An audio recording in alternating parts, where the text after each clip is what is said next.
사도행전 2장 36절에서 41절까지입니다. 그런즉 이스라엘 온 집이 정령할지니 너희가 십자가에 못 박은 이 예수를 하나님이 주와 그리스도가 되게 하셨느니라 하니라.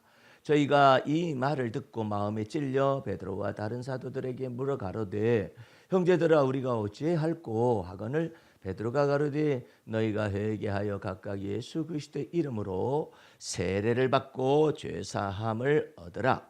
그리하면 성령을 선물로 받으리니 이 약속은 너희와 너희 자녀와 모든 먼데 사람 곧 주 우리 하나님이 얼마든지 부르시는 자들에게 하신 것이라 하고 또 여러 말로 확증하여 권하여 가로되 너희가 이 패역한 세대에서 구원을 받으라 하니라. 아멘. 할렐루야. 오늘 말씀은 사도행전 2장 36절에서부터 41절까지에 있는 말씀 속에서 성령을 선물로 받으라, 이와 같은 말씀의 제목을 가지고 하나님의 은혜를 나눌 수 있도록 하겠습니다.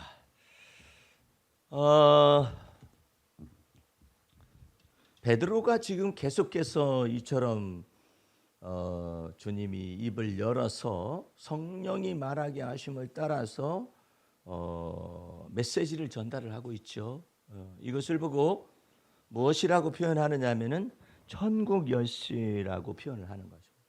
하나님 나라의 비밀을 말하기 때문에 그것을 내가 네게 천국 열쇠를 주노니, 이처럼 베드로에게 주님이 약속을 하신 것처럼 이와 같은 내용을 전하는데, 첫 번째로 전한 내용은 요엘서에서 인용을 하지요.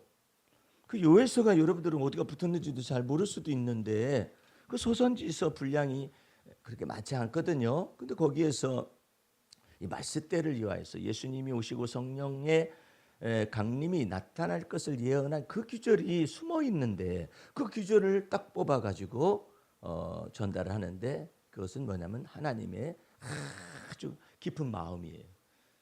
그러니까 여러분들은 성경을 기록된 말씀이다 첫 번째로 알아야죠. 그러나 하나님의 마음인 것을 알아요.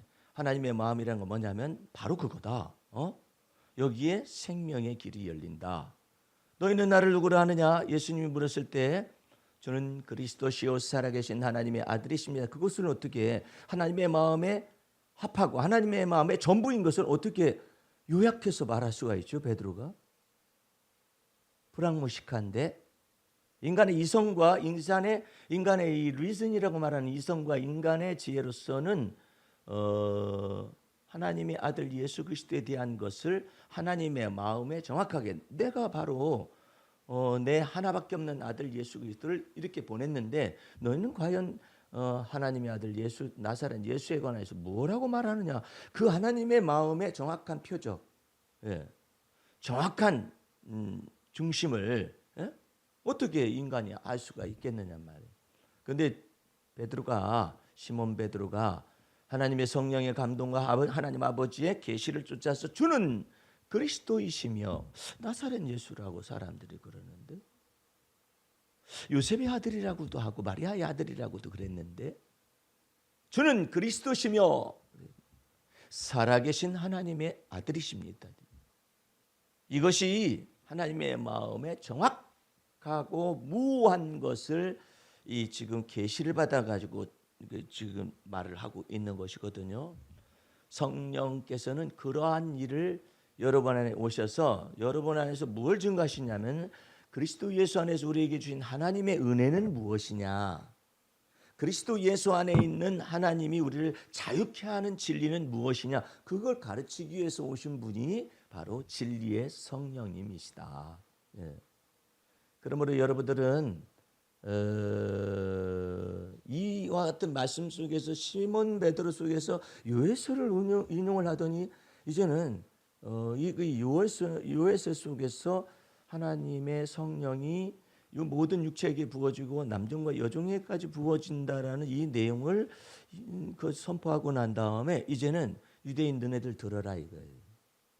너희가 십자가에 못 박으신 그 예수를 하나님이 주와 그리스도가 되게 하셨느니라고 막 선포를 하는데, 무엇을 근거하느냐? 유대인들이기 때문에 예? 아브라함과 다윗의 자손이 예수 그리스도의 세계라고 우리는 알고 있잖아요. 근데 그 다윗이 쓴 시편을 인용을 합니다. 그러니까는 굉장히 커다란 권위를 요에서부터 인용한 것은 창세기 3장에 있는 창세기 6장에 있는 인간에게서 하나님의 성령이 떠나시고 왜냐하면 육체가 되어 버렸기 때문에 떠난 사건에 관련된 내용을 요에서를 통하여서 이걸 전체 짝을 맞춰 가지고 주의 계시를 인용을 해서 전달하는 것이죠. 그런가 하면 유대인들에게는 오늘 본문 말씀 36절에 있는 것처럼 그런즉 이스라엘 온 집이 정령할지니 너희가 십자가에 못 박은 이 예수를 하나님이 주와 그리스도가 되게 하셨느니라. 어떻게 이렇게 말을 마치 보석처럼 알알이 꿰가지고 전달하는 것처럼 그리스도가 되게 하셨느냐 이럴 수도 있잖아요. 그런데 정확하게 주와 그리스도가 되게 하셨느냐 정확하게 말을 합니다. 왜냐하면은 이 지금 시편 16편에는 거기 지금 해석을 쭉 해나가고 있거든요. 시편 16편을 해석을 하고 있는데 잠깐 뭐 거기 있으니까 29절을 보시겠어요? 형제들아 내가 조상 다윗에 대하여 유대인의 조상이다 이 말이죠. 담대히 말할 수 있노니 다윗이 죽어 장사되어서 그 묘가 오늘까지 우리 중에 있지 않느냐. 그는 선지자라. 다윗을 선지자라고 해석을 하죠. 왜냐하면 미리 예수 그리스도를 증거하기 때문에 그런 겁니다. 하나님이 이미 맹세하사 그 자손 중에서 한 사람을 그 위에 앉게 하시리라 하심을 알고 미리 보는 고로 그리스도의 부활하심을 말하되 저가 음부에서 버림이 되지 않고 육신이 이 썩음을 당하지 아니하시리. 이게 이제 다윗의 시편 16편에 있는 내용이에요. 그런데 그것을 정확하게 이것은 예수 그리스도께서 오셔가지고 주와 그리스도가 되셔서 부활의 몸으로 나타날 것에 관련된 예언이다 이 뜻이죠. 이 예수를 하나님이 살리신지라 우리가 다 이 일의 증인이로다. 하나님이 오른손으로 예수를 높이심에 그가 약속하신 성령을 아버지께 받아서 너희 보고 듣는 이것을 부어 주셨느니라. 다윗은 하늘에 올라가지 못하였으나 친히 말하여 가로되 주께서 내 주에게 말씀하시기를 내가 내 원수로 발등상 되게 하기까지 너는 내 우편에 앉아 있으라 이렇게 말을 했다 이거죠. 다윗을 통하여서요. 하늘에 올라가지 못했는데 믿고 있잖아. 다윗은 예언을 받아가지고 선지자이기 때문에요. 이런 내용들을 인용을 하면서 성령을 선물로 받는 이와 같은 내용들에 관해서 전달을 하게 되니까 뭐 유대인들이 이제 막 어떻게 하면 좋을꼬 이렇게 말하는 거죠. 37절 저희가 이 말을 듣고 마음에 찔려 베드로와 다 다른 사도들에게 물어가로되 형제들아 우리가 어찌할꼬. 마음에 찔리는 것은요. 김건희 씨도 찔립니다. 윤석열 씨도 대통령도 찔리죠. 찔리긴 찔리는데 회개를 안 넣은 거죠. 도이치모터스 사건 통하여서 검찰에서는 이익 본 것도 하나도 없고 윤석열 씨도 후보 때 그랬어요. 뭐 이익 본 것도 하나도 거의 없는 것 같더라고 이렇게 얘기했었거든요. 근데 무려 20억이 넘는 그와 같은 시세 차익을 받게 된 것들을 검찰 보고서에서 명기했어요. 그러면 뜨끔할 거 아니에요. 찔릴 거 아니에요. 찔려도 무엇을 하느냐 하면 회개를 안 해요. 그게 지금 이 시대에 그리스도인 가운데서 돌같이 굳은 마음에 대한 경고의 메시지고 또 믿지 않는 자들의 마음속에 경고의 메시지가 되는 것이죠. 근데 37절 말씀 보면 저희가 이 말을 듣고 마음에 찔려 베드로와 다른 사도들에게 물어 가로되 형제들아 우리가 어찌할꼬 하거늘 베드로가 가로되 너희가 회개하여 각각 예수 그리스도의 이름으로 세례를 받고 회개를 해야지. 여러분들 가룟 유다가요 양심에 찔렸어요. 예수를 판 것 때문에 양심에 찔려가지고 그랬는데 무엇을 하지는 않느냐면 회개는 하지 않습니다. 예수 그리스도에게 돌이켜야 하잖아요. 베드로는 가룟 유다는 화끈하게 예수님 팔아먹어 버렸어요. 그리고 목매달아서 나중에는 죽었어요. 근데 베드로는 죽지도 않아. 예수님 부인하고 저주하고 맹세해도 안 죽고 끝까지 살아있네. 예? 그래도 얼마나 죽고 싶었겠어요, 베드로도. 근데 한 가지 비밀이 있는 거야. 그게 뭐냐면 예수 그리스도의 피 언약을 베드로는 마음속에 믿고 그 믿음이 떨어지지 않기를 위하여 주님이 붙드시는 거예요. 예? 그러니까 무엇을 주시느냐면 회개할 기회를 받는 거예요. 회개할 기회를 받는 것만이 얼마나 큰 은혜인지 알아야 해요. 회개할 기회를 얻는 거예요. 여러분들은 찔리기만 하고 회개를 하지 않으면은 이제 문제가 발생해서 계속 이렇게 찌르잖아요. 살갗을 계속 찌르잖아요. 굳은 살백입니다. 네? 그러니까 이게 찔림을 받았으면 주님 앞에서 잘못 살았습니다. 주님 잘못되었습니다. 심히 잘못되었습니다. 그러니까 베드로 좀 보세요. 이거 영적으로 갈급함과 영혼에 목마름이 있기 때문에 이거 지금 물고기 밤이 맞도록 그 그물 던졌는데 못 잡았다 할지라도 예수님 말씀에 의존해서 그 그물을 잡았다. 거기에 얼마나 큰 성공과 축복과 이와 같은 번영이 나타났어요. 예. 근데 그거 버려두잖아요. 버려두고 예수께로 오잖아요. 예? 지극히 현명한 거죠. 만약에 베드로가 우와 물고기 예수님 말씀에 의존하여서 그물 내렸더니 물고기가 이렇게 많이 잡혀서 큰 성공과 큰 이와 같은 번영과 이와 같은 것을 차지했다 그러면 베드로는 한 번에 끝나는 거예요. 그러고 나다 말하는 내가 예수님 말씀대로 했더니 밤이 맞도록 그물 던져서도 한 마리 고기도 잡지 못한 그런 날이 있었는데 예수님 말씀대로 했더니 이렇게 그물이 찢어지도록 이렇게 고기를 많이 잡았다. 이것은 나의 간증이요, 이것은 나의 그러면서 이거 얘기할 거 아니에요. 그거 많이 잡았다고. 그러면 하늘에 계신 하나님 아버지께서 보실 때 그거 한번 주님은 뭘 원하시는데 내 아버지는 농부요 나는 포도나무요 너희는 가지니 너희가 내 안에 있고 내가 너희 안에 있으면 무엇이든지 원하는 대로 구하라. 그래야 하면 과실을 많이 맺으리라. 이와 같은 약속이 있는 것도 모르고 그냥 물고기 한번 잡아가지고 성공했다 뭐 해가지고 성공했다 축복받았다 물질 축복받았다 이것만 가지고 살고 있게 되면은 너는 그러면 성공했기 때문에 하나님을 믿는 거 아니냐. 그거 보고 까닭이라. For reason. 너 이유가 있었어 그렇게 믿는 거잖아. 성공 때문에 믿는 것이 축복 때문에 믿는 것이 형통 때문에 믿는 것이지. 거기에 딱 걸리는데 마귀가 그걸 송사를 안 되니까요. 욥기서 1장에 보게 되면 욥이 순전하고 정직하여서 하나님을 경외하되 하나님을 경외하여서 악을 떠난 자를 하나님이 막 천사들 앞에서 막 자랑을 해요. 그러다가 마귀가 온 세상을 돌아다니다가 하나님 존전 앞에서 보고하기 위해서 온 거예요. 왔더니 야 네가 내 종 욥을 유의하여 보았느냐 그래. 이게 영계의 실상인 것을 사람들이 잘 몰라요. 유의하여 보았느냐 이렇게. 하나님의 말씀이 너 내 종 욥을 유의하여 보았느냐. 그러니까 하나님께 자랑하십니다. 저가 순전하고 정직하며 여호와를 경외하여서 악을 떠난 자니 그런 자가 세상에 없느니라. 자랑을 하니까 이 마귀가 하나님 앞에서 다 긍정을 먼저 합니다. 그거야 하나님께서 복을 내리시고 욥의 소유물들을 산으로 둘러셔가지고 이렇게 했기 때문에 아니겠습니까? 그러하오나 욥이 까닭이 없이 하나님을 믿었겠습니까? 이걸 딱 던지는 거야. 그게 성령께서 오늘날 교회에게 지금 들려주시는 음성이나 마찬가지인 거예요. 까닭이 있기 때문에 하나님을 믿는 것이지 까닭을 만약에 제거시키면 하나님을 욕하고 죽어버렸거든. 이야, 하나님이 마귀보다도 지혜가 없으셔가지고 허락했겠어요? 한번 해봐라. 왜? 욥의 순전함이 까닭 때문인지 욥의 정직함이 까닭이 있어서인지 욥의 악을 떠난 것이 까닭이 있어서인지 그것의 여부를 테스트해보라 이 말이죠. 그래 이거 마귀가 권세를 하나님께로부터 받아가지고 와서 욥의 모든 소유물을 10 아들과 더불어서 다 재앙으로 다 처리하는 일이 발생을 한 거죠.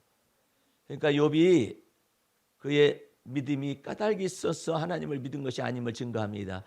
주신 자도 여호와시요 취하신 자도 여호와시오니 여호와의 이름이 찬송을 받으실 것입니다. 그러니까 하나님께서 네가 내가 요백원에서 자랑을 했더니 이것이 시기가 질투가 나가지고 말이야 까닭이 있어가지고 그렇다고 그래 말했는데 커봐라 얼마나 순전하고 정직하며 여호와를 경외해서 악을 떠났느냐. 그랬더니 또 마귀라는 놈이 뭐라고 하느냐면 하나님 속담에 가죽으로 가죽을 바꾸라는 물물교환이 있습니다. 가죽으로 가죽을 바꾸는 시대가 있었습니다. 그러니까 욥의 이 가죽을 확 쳐버리십니다. 전에는 욥의 소유물을 쳤다면 이제는 욥의 가죽을 살가죽을 다 쳐보십시오. 그러면 하나님을 욕할 것입니다. 이렇게 말하니까 그래 그것도 한번 해봐라 해가지고 욥의 순전함과 욥의 정직함과 악에서 여호와를 경외하여서 악에서 떠난 것이 무엇인가에 대해서 해보라고 한 것이죠. 그러니까 막 일시에 이 마귀가 재앙을 갖다 불렀기는데 머리끝에서 발끝까지 독종과 이 모든 것들이 다 났어요. 죄도 없는데. 그러니까 욥이 그때 뭐 치료약이 있었겠어요? 바세린이 있었겠어? 뭐가 있겠어? 그러니까 욥이 불탄 그 재가 있는데 그 재에 들어가가지고 목만 이렇게 내밀고 있어요. 그러니까 욥의 아내가 그래도 지금까지 하나님을 믿는 것을 순전함과 정직함을 지키느냐 하나님을 욕하고 죽어버려라.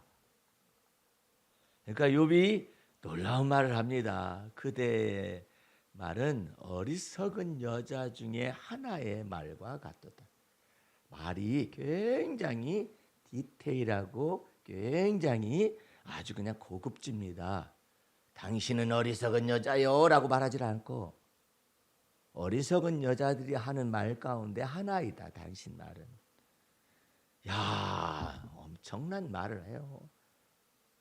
그러니까는 욥이 또 그 다음 말을 합니다. 내가 하나님께 복을 받았은즉 재앙도 받지 아니하리라 하면서 욥이 하나님을 원망하지 아니하였다.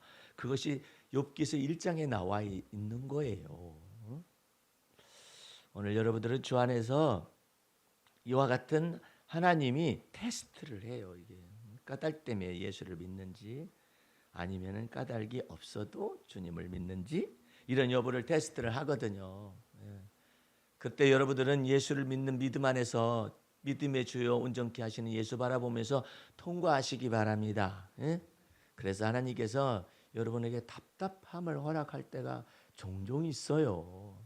아니 왜 락을 걸어놓고 답답하게 이것을 갖다가 이걸 놔두고 풀지 못하는 수수께끼처럼 왜 답답함을 이렇게 내 앞에 두실까? 그것은 나를 위하여 죽으셨다가 부활하신 주님만을 의존하게 하기 위하여 답답함을 갖다는 거예요. 아우 답답해라. 주님 코도 막히고 입도 막히고 다 막힌 것 같아요. 그랬을 때 너 그때 너의 믿음의 주요 너를 온전케 하시는 예수 바라보는지 그 여부를 테스트를 하고 있는 이런 것들을 다 통과해 나가야 해요. 다 통과해. 예수의 이름을 가지고 예수님과 함께 이걸 다 통과해 나가라고 주님께서 말씀하시는 거예요. 여러분들 이번 주에 아주 정치적으로 답답한데 낭보가 하나 들려왔죠. 대한민국에 노벨 문학상이라는 것은 김대중 씨가 받은 노벨 평화상은 약간의 정치성이 좀 있었던 것처럼 사람들이 판단을 합니다. 그러나 정치성이 있건 어떤 간에 노벨 평화상이 주어졌어요. 그런데 우리나라에 노벨 문학상이 주어집니다. 이 노벨 문학상은 그 광주가 순우리말로 표현을 하면 빛고울이라는 거예요. 그래가지고 그 광주하고 전남 사이에 장흥이라는 곳이 있는데 거기에 유명한 작가 중에 딸로서 이렇게 태어나서 오늘에 이르기까지 해서 그것이 노벨 문학상이라는 것은 자기들 생각지도 못했는데 왜냐하면 우리나라에는요 아주 오래된 소설가가 있어요. 박경리 씨라고 토지를 지으신 그분은 노벨상 받기에 충분한 그런 내용인데, 박경리 씨 토지라는 소설에는 무려 560여 명 정도의 인물이 등장을 한대요. 여러분들 몇 사람, 세 사람만 갖다 놓고 인물 구성을 해가지고 조합을 해가지고 하려기도 어려워요. 나도 하나님이 허락하시면 그 소재를 가지고 있어요.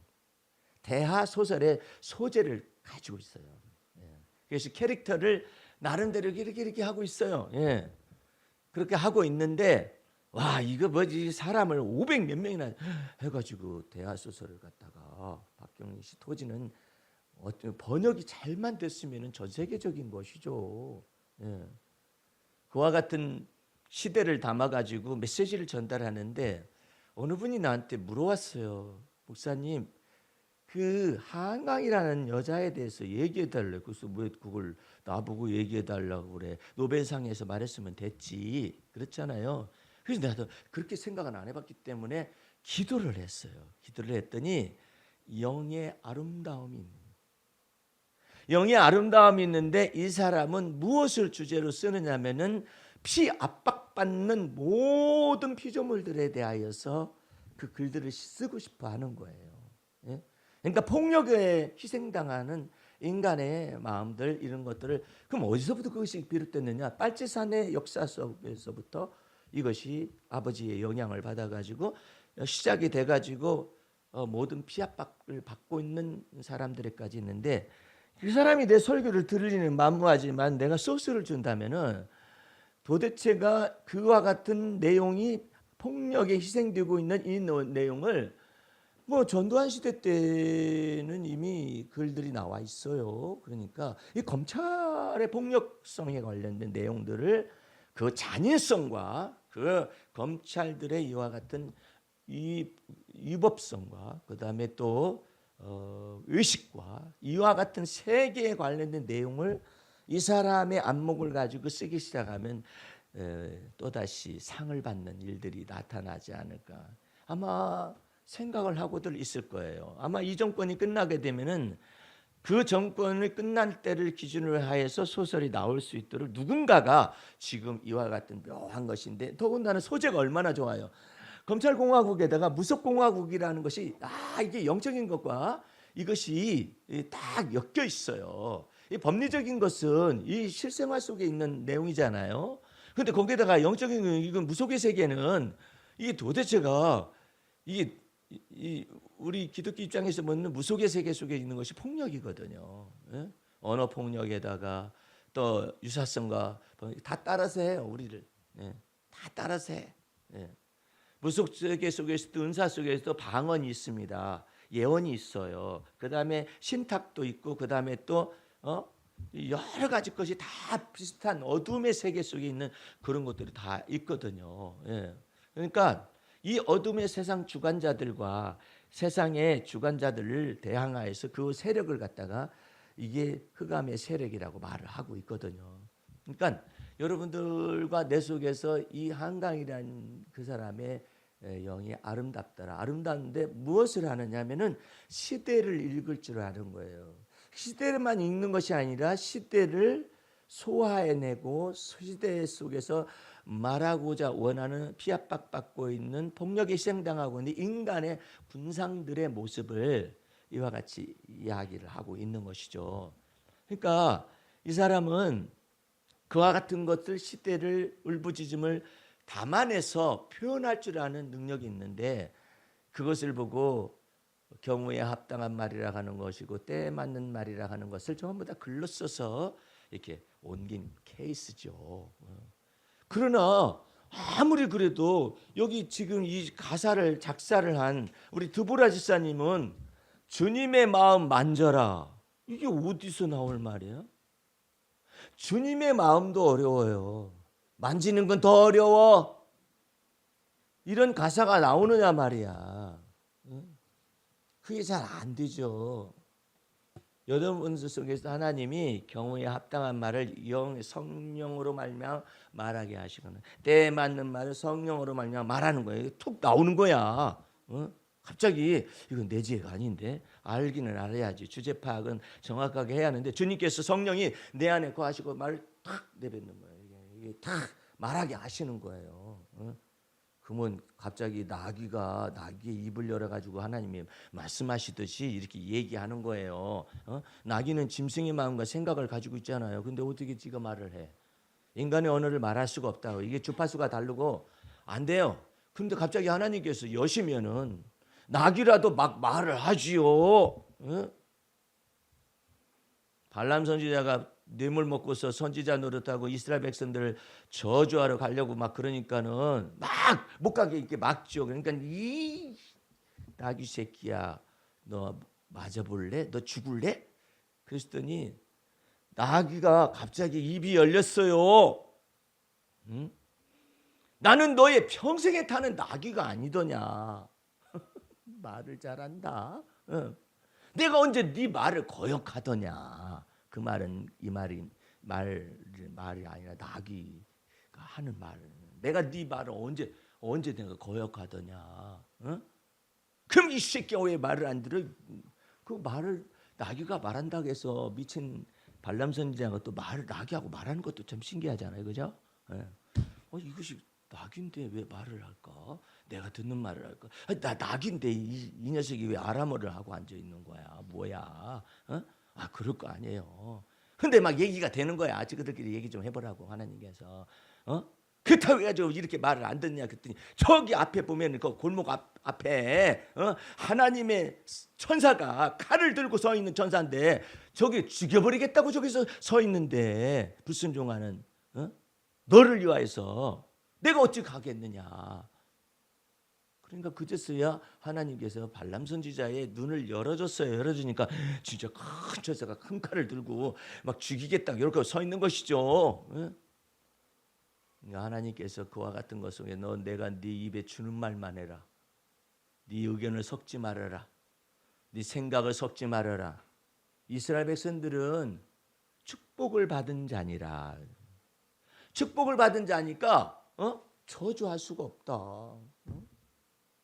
이게 참 놀라운 얘기예요. 여러분들도 저주받을 수가 없는 운명이라고 하면은 좀 너무나 이상한 얘기고 은혜를 받았어요. 할렐루야. 한번 죽으려고 노력해봐. 죽어지나? 왜냐하면 예수의 새 생명과 부활의 새 생명이 여러분과 내 안에 계시기 때문에 죽을 수가 없어요. 여러분 속에서. 어떤 사람이 자살을 해서 죽으려고 했는데 왜 안 했느냐 했더니 자기가 자살해서 죽었을 때 자기 속옷이 나올까 봐 그러다 웃기는 소리를 하고 있어요. 어떤 모습으로 죽었을지 모른다고. 그럴 일이에요. 여러분에게는 생명의 주님, 십자가의 못을 박은 그 예수가 주와 그리스도가 되어주셔서 여러분의 마음속에 거하십니다. 할렐루야. 그렇기 때문에 그 은혜 속에서 이제는 주님께서 뭐라고 하냐면은 성령을 받아라.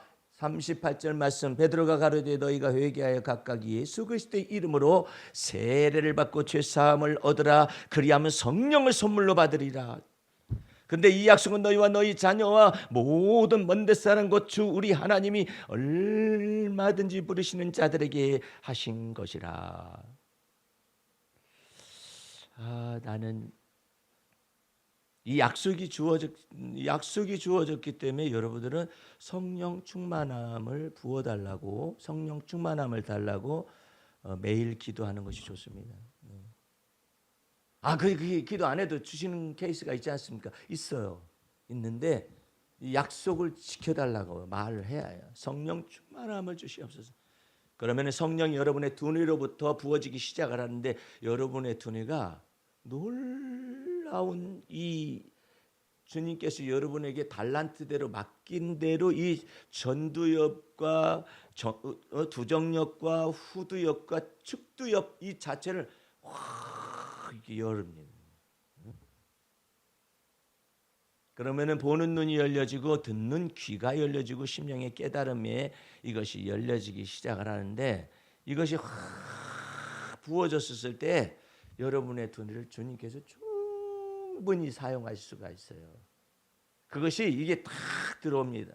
나는 지혜와 지식의 열쇠로서 이것이 딱 들어왔었는데 젊은 시절에 성령 충만함을 받았을 때 그것이고, 두 번째로는 주님께서 내게 환상을 보여주셨는데 그 지혜와 지식만 그냥 막 힘쓰고 그러니까는 그게 전부가 아니다. 그래가지고 한 번은 환상을 보여주시니 나를 이끌고 쫙 올라가요. 환상을, 지적인 면이 나는 좀 그 좌뇌 우월형이기 때문에 이 환상 같은 것은 잘 못 보는. 가끔가다 한 번인데, 가끔가다 한 번 주님께서 내가 기도하고 있는데 딱 나를 데리고 올라가는데 보니까는 그 비행기 높이까지 올라가는 것처럼 느껴졌어요. 사람의 생각이니까.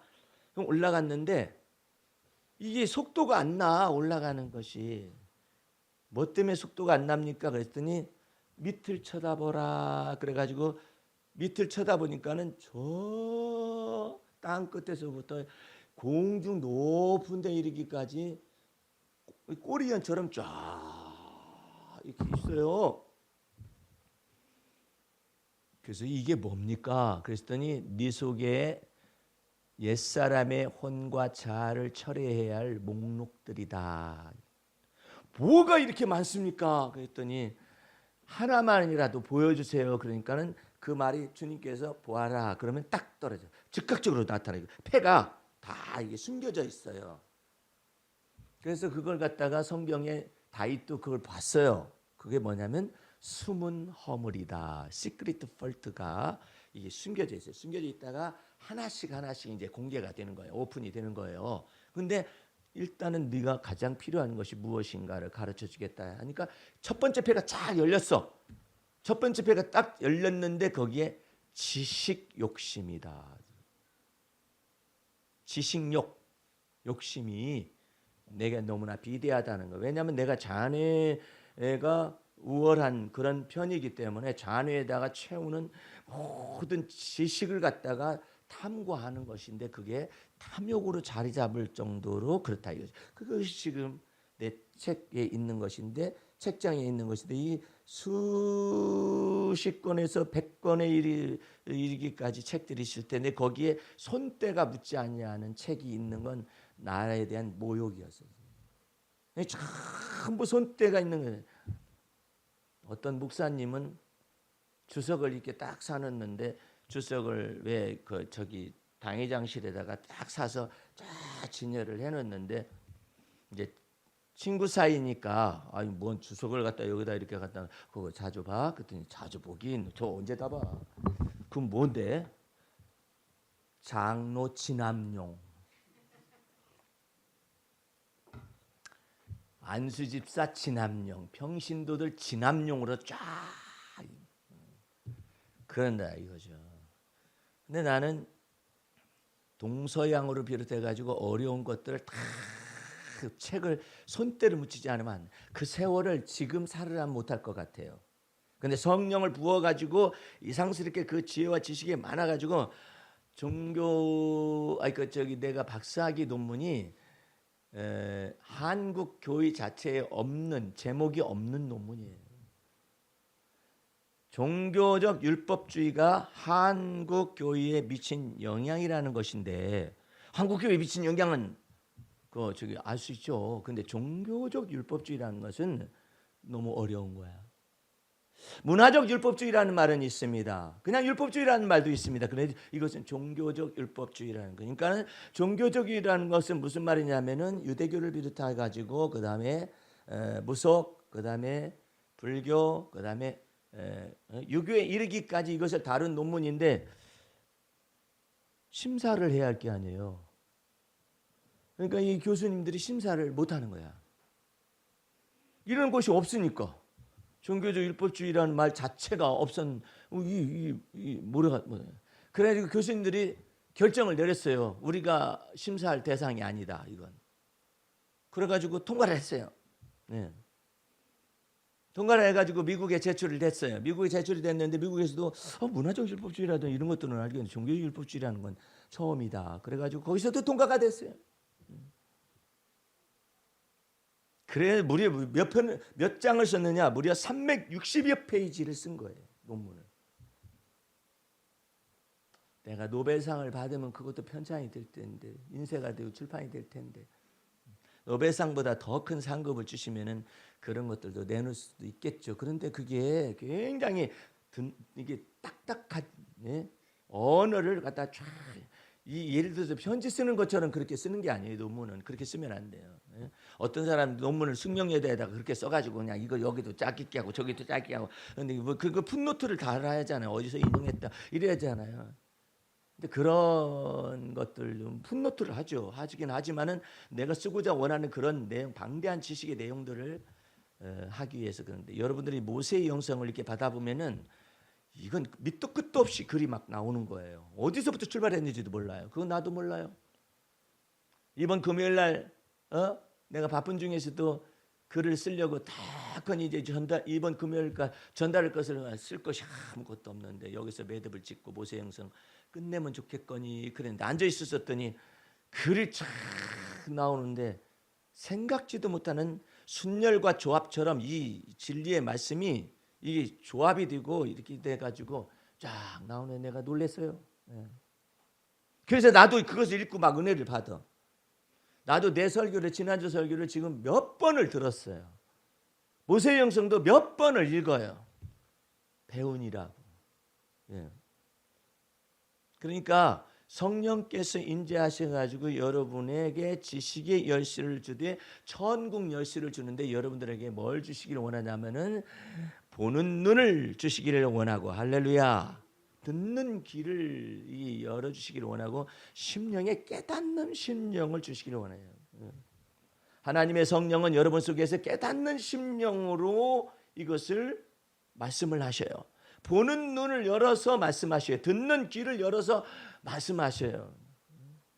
예를 들어서 그와 같은 것을 지금 우리 김 집사님이 습진이 어렸을 때부터 젊은 시절서부터 있어가지고 약을 해도 잘 낫지도 않고, 그래서 이제 뭐 갑작스럽게 주님이 내 입을 열어가지고 바세린을 갖다가 어쩌고 저쩌고 해가지고 어쩌고 저쩌고 해봐라. 그런데 한 보름이나 한 달 정도나 되게 되면은 싹 나을 거라 하는데 한번 해보시오. 했더니 뭐 일주일 만에 나았는지 어쨌는지 싹 나았다고 그러는데, 그게 어떻게 가능하느냐 이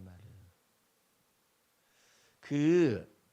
이 말씀, 예수께서 회당장 야이로의 자식이 죽었다는 것을 가지고 야이로가 나타났었을 때 아이가 방금 죽었다고, 그러니까 주님께서 네 아이가 살았느니라 말씀하셨는데 그 말씀을 믿고 가고 있는 거예요. 예수의 하신 말씀을 믿고 가더니, 다시 예수 하신 말씀을 믿고 가더니 저쪽에서부터 집에 도착하기 전에 미리 자식이 살았습니다. 그래가지고 더 놀라운 것은 이 자세가 있어요. 이 자세가 없으면 여러분들은 주는 밥도 못 먹느냐라는 신세가 돼요. 그게 뭐냐면은 언제쯤 나았느냐, 이렇게 이걸 따져 역추적을 하는 거예요. 언제쯤 그랬느냐, 그러니까 몇 시에 어떻게 됐습니다. 그러니까 그것이 예수께서 말씀하셨던 그 시각에 아이가 나았구나라는 것을 믿고 온 집안이 다 예수를 믿어. 그런 거 알아야 해요. 예를 들어서 김 지사님이 이렇게 하라는 대로 했어요. 그래가지고 이렇게 했는데 내가 뭐 나왔는지 안 나왔는지를 내가 어떻게 알아? 말 안 하면. 그죠? 근데 그때 목사님 통화해서 기도와 그 다음에 주님이 주시는 지혜를 가지고 이렇게 했더니 이렇게 싹 나섰어요. 이렇게 간증을 하니까 주님께서 일하셨구나. 내 쪽에서는 거봐. 항상 문제가 있을 때 나한테 가져와. 그러면 내가 기도하면 딱 해결 보는 거야. 미친놈이지 그런 놈은. 그 일에 관하여서 주께서 역사하신 것이죠. 광주에서 어떤 사역자가 내가 한참 사역을 가고 그 사람들 사역하는데 갑작스럽게 제자반에 나타나던 사람이 안 나타났어요. 그러면 어디서 만났어요. 그래서 아이고 집사님 어떻게 제자반에 얼굴이 안 보이시대? 그랬더니 제가요 광주에요. 귀신은 다 쫓아내는 목사님이 있어가지고 신기해서 거기 쫓아다니고 있어요. 그래서 내가 뭔 귀신이란 귀신이 다 나가? 응? 아니에요. 거기 가면은요 귀신이란 귀신은 다 나가가지고 막 성령의 역사라고 막 그렇게 그렇습니다. 그래서 귀신이란 귀신이 다 나가는 것이 아니라 하나님이 그 사람에게 내어 맡겨가지고 처리하시는 귀신만 나가는 거야. 그랬더니 예? 그 말뜻을 잘 모르겠네요. 그러니까 내어 맡긴 귀신이나 나가는 거라고. 그 사람의 믿음의 분량과 은사를 쫓아서 그러면 모든 귀신이 나간다고 그러면 안 되지. 아니에요. 모든 귀신 다 나가요. 그 사람 큰일 나게 생겼네. 그러면 왜 사도 바울 귀신은 안 나가냐? 왜 사도 바울의 귀신은 안 나가? 몸에 육체에 가시가 있어가지고 귀신 그게 하나님 귀신의 그 악령의 사자가 자기 눈에 있다고 그랬는데 왜 그건 안 나가는 거야? 다 모든 귀신 다 나간다며. 그것도 그러네요. 그 사람 그대로 나가면 누가 그런 말을 하던가요? 안 나가는 귀신이 없어. 예수 이름으로. 예수 이름으로 안 나가는 귀신은 없지. 그러나 네게 맡겨진 거냐 이 말이야. 아니 베드로가 풍랑 중에 예수님이 막 밤중에 걸어오시니 무리를 바다 위로 걸어오시니까 다른 제자들이 유령이다 나 살려라 그러고 있는데 베드로가 주님이 내니 두려워하지 말라 주님이 그렇게 말씀하시니까 주여 두려워하지 않겠습니다. 그러면 주님이 나를 오라 명령하시옵소서. 그리하면 제가 걷겠나이다 무리를. 누가 명령하셔야 걸어요? 주님이 명령해야 걷지. 아무나 걷냐? 믿음 가지고? 응? 아유 정말. 그러다가 빠져 죽을 뻔한 대학생이 있었어요. 한강을 걸어보려고 믿음으로 걷는답시고 해가지고. 주님이 명령이 있어야지. 너희가 내 안에 내가 너희 안에 있고 그 다음에 한 가지 열쇠가 있어요. 내 말이 너희 안에 있으면 무엇이든지 원하는 대로 구하라. 그리하면 얻으리라. 주님의 말씀과 명령이 있어야지. 그러니까 그것 때문에 그래요. 그게 이제 믿음의 비밀 가운데 한 가지인 거예요. 그래가지고 어쨌든 그와 같은 상황 속에서 일들이 벌어지는 것인데 모든 귀신 다 나간다가 내가 그랬어요. 한 달쯤 전에 그랬어요. 그 목사님 큰일 난다 나중에. 모든 귀신 다 나간다고 자기가 안 쫓아내질 수 있는 귀신이 어딨어? 그러면서 말하길래 그 사람 큰일 난다. 웬걸 주님이 쫓아내지 말아야 한다라는 병자가 있는데 그 병자는 믹서가 되어 있는 거예요. 귀신하고 병이 믹서가 되어 있거든요. 그런 거 잘못 건들면은 큰 사단이 일어나거든요. 그런 사람을 건드려가지고 죽어버렸네. 귀신 쫓아냈는데 그래 교도소 갔어요. 교도소 간 다음에 제자반에서 안 나오던 그 집사님이 다시 나와. 네? 목사님 말씀하신 대로 그랬대. 뭘 내가 말을 해. 목사님 모르시는 것이 하나도 없는 것 같아요. 나는 모르는 것이 너무 많아. 그럼 어떻게 그거 아셨어요? 주님이 가르쳐 주셔서 알았을 뿐이야. 아이고 참나 그리스도 안에서 육에 속한 자와 여러분들 내가 여러분들 다 알 것 같죠? 창자에 뭐가 있고 막 이렇게 이럴 것 같죠? 위에 지금 소화가 3분의 1 됐냐 안 됐냐 여러분의 그 저금통에 한 몇십만 원은 있을 것이다 어쨌다 그런 거 다 알 것 같죠? 천만의 말씀 다 몰라. 그거 알면은 나 머리 터져. 뭐들 그걸 알으려고 그래. 주님이 얘기하시는 거 알지? 우리 소라 집사님이 내가 심장병이 있는지 심장에 연약함이 있는지를 알았나 몰랐지. 근데 갑자기 박 권사님을 통해서 저기 소라 집사님 저거 이 마사지를 할 때 성령이 주시는 힘으로 하는데 앞에다 물 오라고 말하기는 그러잖아요. 등 여자니까 등을 이렇게 대면서 여기 이쪽 부분이죠. 그것을 놓고 기도하라니까는 심장에 약함이 있었던 걸 몰랐었던 거지. 본인도 크게 그냥 살기는 살으니까. 예? 뭐 쪼이는 뭐 이런 것들이 있거나 막 그런 것들이 증세가 많으면은 나 심장병이 있다 이러지만 근데 그것을 갖다가 마사지를 하고 막 안수 기도를 하고 막 이러니까는 자기 속에서 이 심장에 약함이 있다라는 것을, 연약함이, 이거 위크 포인트가 있는 거죠. 그것이 있다는 것을 알고 난 다음에 감사하고 하나님께 감사하고 막 이러잖아요. 내가 그런 걸 어떻게 다 알아? 그러고 알 필요가 없어요. 나도 힘들어. 지금 내 문제 가지고 나도 힘들어. 아이고 주여. 오늘 여러분들이 주 안에서 하나님은 우리에게 은혜와 평강을 주시면서 시키는 일이나 해라 그래. 왜 이렇게 시키는 일이 아닌데도 그렇게 해? 워들 한강대교를 가. 네가 선출직이 아닌데. 선출직이 아닌데 거기 가지고 왜 명령을 내리는가? 왜 교통 통제를 하는 거야? 한강대교는 뭐다? 한강대교에 가서 뭐야? 동남아시아에 나가야 하니까, 해외 순방 나가야 하니까 일이라도 조금 해놓자 해가지고 그렇게 뭐 도와주기 위해서 나간 거야? 에? 하여튼 너무 많은 돈을 써 지금. 용산으로 이전한다고 돈도 많이 쓰지. 해외 순방 한다고 많이 쓰지.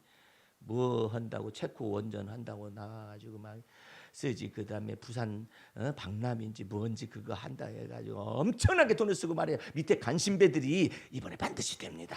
꺾습니다. 뭘 꺾어? 이 사람들은 벌써 2년 전서부터 전부 다 작업을 한 거야. 원조도 해주고 뭐 그래가지고. 아이고 뭘 다 알아?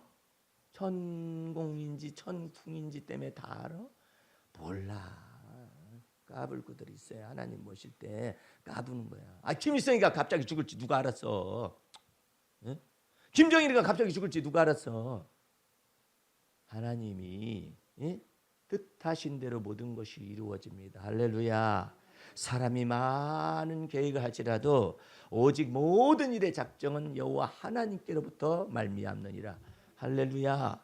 그렇기 때문에 성령 충만하여서 여러분의 입술 속에 주님이 지혜와 총명으로 그와 같은 것들이, 다른 말로 하면은 일반적인 사람들은 그런 걸 모르기 때문에 임기응변으로 말을 한다 이렇게 말을 해요. 그런데 그것이 경우에 맞고 때에 맞아가지고 열매가 딱 맺혀지잖아요.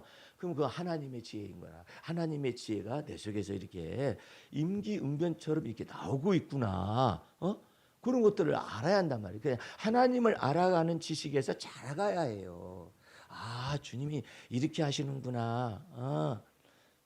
주님이 나의 습진을, 오랫동안 있었던 습진을 고쳐주셨기 때문에 저는 그 까닭에 주님을 믿습니다. 이런 것은 까닭 때문에 하나님을 믿는 것이죠. 그러나 성령 충만하면 그 한 가지뿐만 아니라 내가 너희 안에, 너희가 내 안에, 이와 같은 것 속에서 주님이 베푸시고자 원하는 것들이 많이 있죠.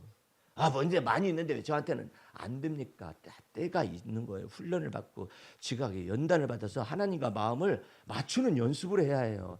짝짝꿍 짝짝꿍 이렇게 해가지고 엄마하고 잘 맞추는 것도 연습하고, 손가락도 이렇게 엄마 손 해가지고 맞추는 거 연습해.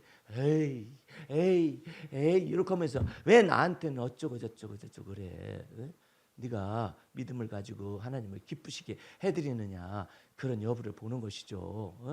그러니까 여러분들은 주 안에서 이와 같은 내용의 성령 충만함을 통해서 여러분의 두뇌 속에 임재하시고 여러분의 마음속에 임재하는, 아이고 높이도 올라가는데 그냥 거기에 지식 욕심, 무슨 욕심, 많기도 많다, 이런 걸 보여주시더래요. 이게 네가 다 주의 제자의 길을 걸어가면서 전부 다 처리해야 할 내용이다. 옛사람과 혼과 목숨에 속한, 네 육신에 속한 생각과 육신의 정욕에 속한, 이걸 다 처리해야 할 내용들이다. 언제 간대요? 네가 가는 것이 아니라 내가 네 안에 있어 너의 갈 길 다 가도록 인도해 갈 것이다. 할렐루야. 그러니까 두려워하지 마세요. 놀라지 마세요. 하나님, 여호와 하나님이 여러분과 함께 계십니다. 할렐루야. 그래야지. 겁이 나가지고 저는 얕은 물가에서만 놀을래요. 그러면은 그냥 얕은 물가에서 놀아라. 깊은 바다로 들어갔어. 거기서 헤아릴 수 없는 하나님의 은혜의 깊은 곳으로 들어가야 하잖아요. 안 들어가려고 그래. 들어가면 내 거 뺏기는데? 뺏기냐? 뺏기는 게 아니라 더 하나님의 충만하신 것으로 내게 충만하게 하시기 위해서 자아를 깨뜨려 부시는 거예요. 그러니까 겁먹지 말아요. 하나님 앞에서. 오히려 하나님이 두려워하지 말라고 그러잖아요. 나는 내 하나님이 됨이라. 놀라지 말아라. 이게 놀람 증세가 보통 일이 아니야. 심장이 안 좋으면 놀람 증세가 많아요. 그거 다 함대함이 없이는 하나님을 기쁘시게 해드릴 수가 없어요. 다 함대함. 이 놀람 증세가 있으니까 하나님이 뭐라 하냐면 내가 참으로 너를 도와주는데 참으로 나의 의로운 오른손으로 너를 도와주게. 이게 지금 보장을 하시는 거예요. 나의 의로운 오른손으로 너를 붙들어 줄 테니까 놀라지 좀 말아라.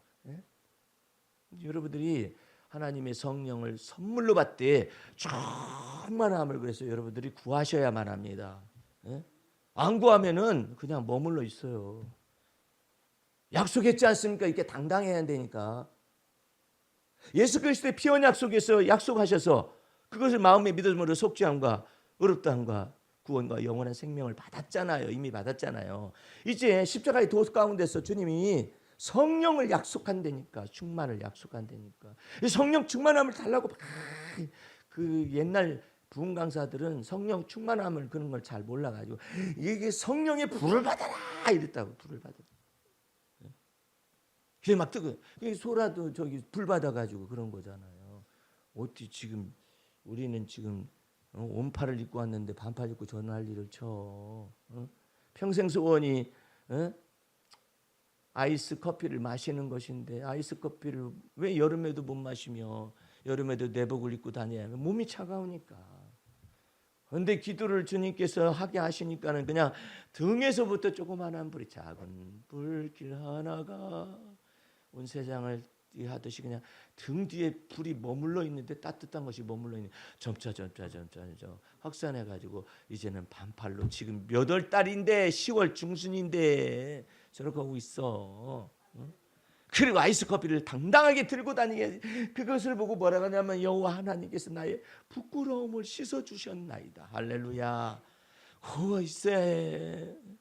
주님 저희가 부끄러운 것 수치를 당하지 않게 도와달라고. 그런 기도 주님께서 기뻐 받으셔요. 아니 무슨 주님의 영광이 나타나지만 부끄러운 것 수치 가운데 있게 되냐 말이에요. 부끄러운 것 수치 당하지 않게 해달라고. 네? 그렇게 해요.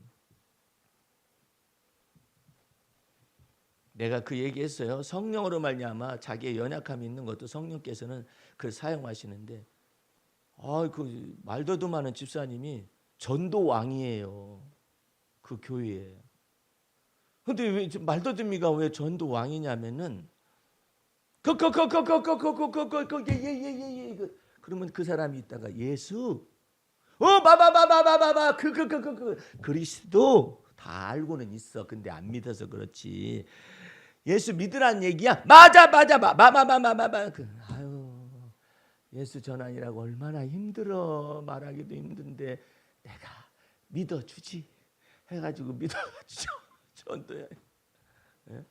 성령께서는 참 이상하셔야 돼요. 여러분 약점 많다고 해가지고 낙심하지 마세요. 그런 줄 알고 다 그냥 선택했어요.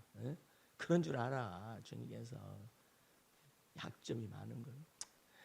그래가지고 이 사람이 차를 몰고 전도하러 가다가 너무 빨리 가가지고 경찰한테 걸렸어. 딱지 떼기 직전인데 경찰이 오니까 어찌 속도를 위반하셨습니까? 바보 아니야? 니한테 딱지 떼려면은 얼마나 시간이 많이 걸릴지 모르겠다. 다음에 운전 잘하시오. 목사님 편리한 것도 많아요. 바보가 되니까요 참 좋네요. 네가 약할 때 내가 네 안에서 강한 일을 하지. 약할 때 지혜 좀 받아봐요. 주님 약한 것이 제 한계입니다. 여기서 지혜를 주시옵소서. 내가 재능에 관해서도 하나님이 약할 때 여러분은 한계에 부닥칠 때가 있잖아요. 그러면 지혜를 달라고 그래요. 이 한계를 초월할 수 있는 내 한계죠. 내 한계를 초월할 수 있는 지혜와 총명을 영을 부어달라고.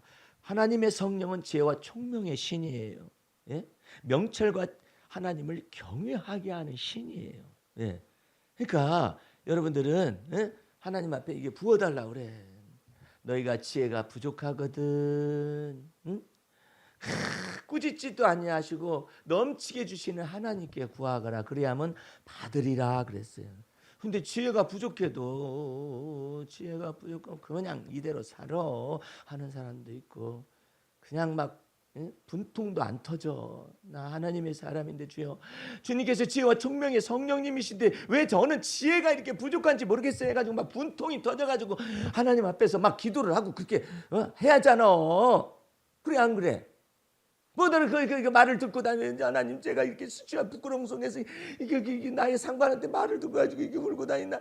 나 정말 분통이 터집니다. 주여 저한테 지혜와 총명을 주시옵소서. 막 분통이 터져가지고 그래야지. 아니 여러분이 성령께서 지혜와 총명의 신이에요. 지식과 명철의 신이에요. 근데 막 부끄러움을 당하고 막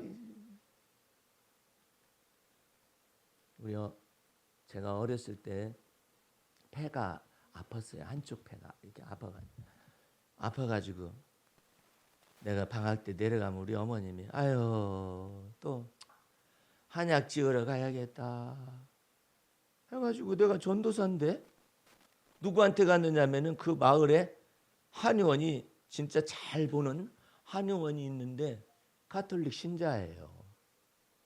근데 내가 갔더니 아이고 전도사님 오셨어. 어떻게 전도사님이 이렇게 폐가 아프대. 나를 놀리고 있어요. 네? 그래가지고 한약을 뭘 지어가지고 어쩌고 하니까 우리 어머님하고 나하고 나는 이제 교회로 가서 내가 분통이 터져가지고 막 하나님 앞에 기도한답시고 막 기도하고 우리 어머님은 저기 아유 시장으로 가셨어요. 왜 시장으로 가냐면 대추 사러 가야겠다, 뭐 사러 가야겠다, 뭐 어떤 거 사러 갔다 해가지고 그냥 어머니는 시장으로 나는 그냥 시골에 있는 교회로 가가지고 예배당 의자에서도 안 했어요. 그냥 뭐 잡동사니 넣어두는 데가 있어요. 강단 옆에 이렇게. 거기 들어가가지고 막 내가 막 너무나 분하고 내가 그때는 내가 가톨릭 신자는 전부 다 지옥 가는 줄 알았어. 그래가지고 저 가톨릭 신자인 저 한의사한테 말해 이런 말들이나 듣고 어쩌고 저쩌고 하면서 어쨌든 간에 막 내가 막 분통이 떠. 내가 하나님 나 이런 얘기 듣고 싶지 않아요. 한의사가 그렇게 말하는 거 듣고 싶지 않고 우리 어머니가 또 황혼역에 대추 사러 가야겠다, 약재 사러 가야겠다, 어쩌고 저쩌고 하는 거 그런 말 듣고 싶지 않습니다 하면서 거기 그 구석에서 하나님 앞에 기도했지. 그때 성령의 불이 임했어요. 성령의 불이 내 왼쪽 허파에 임했어요. 그때 막 가래를 뱉고 막 이랬었는데 여기에 딱 임해가지고 완전한 치유를 받았어요.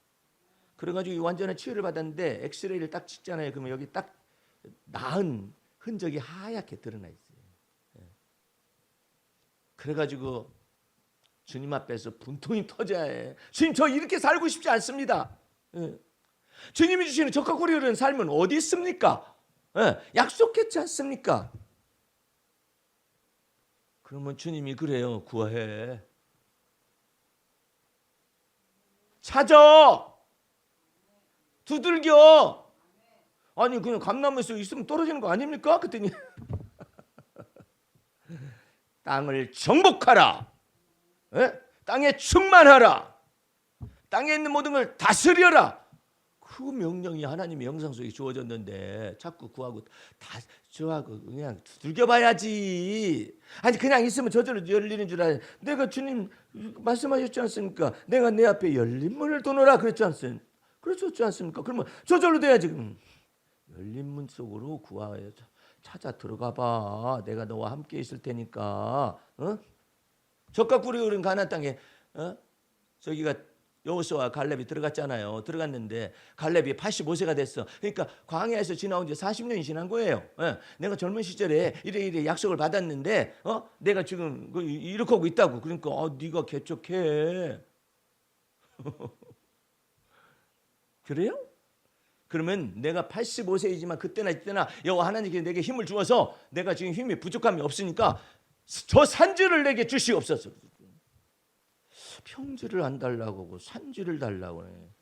거기에 헤브론 성이라고 성읍에 이 여부스 족속들이 이것들이 막 진을 치고 평지에 있는 사람들을 다스리는 거기가 거기예요. 그러니까 그 산지를 달라는 거야. 통째로 달라는 거야. 여호와 하나님께서 너와 함께 계시면 능히 다 내어 쫓고 그 성이 너희의 성이 되리라 해가지고 그게 헤브론 산성이 그게 다윗 산성이 시온의 산성이 되어지고 막 이러는 거예요. 그러니까 이 놀라운 것들을 갖다가 유다 지파에서 그걸 차지한 거예요. 예? 그러니까 유다 지파는 이 평지에 있는 지파들하고 좀 달라요. 예? 유다 지파는 아주 전투력이 강한 사람들이에요. 예? 그래가지고 유다 지파는 사자와 같다고 그랬어요. 여러분이 생각할 때는 다윗이 아주 점잖은 사람 같아요. 예? 여호와 하나님이 원수들에 대하여서 칼을 휘두르고 창을 휘두르고 그래가지고 여호와 원수를 하나님의 발등상 앞에 무릎 꿇게 하는 그와 같은 역사를 감당한 사람이 다윗이라고. 예? 여러분들에게 그 영적인 전쟁이 일어났을 때 우리 주님께서 그렇게 하시기를 원하는데 어떻게 하면 그게 가능해요? 성령의 충만한 약속을 주님한테 달라고. 그리고 현실 속에서 나 이것 때문에 너무나 원통합니다. 분통 터집니다. 주여. 내가 왜 이렇게 살아야만 합니까? 주님, 제가 구하오니 성령의 충만을 제 두뇌에도 부어주시고 마음에도 부어주셔서 주님 마음에 합한 사람으로서 나아가게 하면은 우리 주님이 여러분에게 그 출애굽 백성들에게 젖과 꿀이 흐르는 삶을 약속한 것처럼, 젖과 꿀이 흐르는 토지를 약속한 것처럼, 젖과 꿀이 흐르는 영적인 삶을 약속한 것처럼 여러분에게 주실 줄로 믿습니다. 다 같이 기도하겠습니다. 우리 하나님 아버지, 회개하여 예수 그리스도를 믿고 죄사함을 얻으라. 그래야하면 성령을 선물로 받으리라고 말씀하신 것처럼 우리에게 언약한 하나님의 성령을 충만하게 하여 성령 충만한 삶을 살 수 있도록 돌보시고 축복하시며 메시지를 듣는 자마다 성령의 기름 부으심이 임하게 도와주시고 충만하게 도와주시옵소서. 예수님의 이름으로 기도하였습니다. 아멘.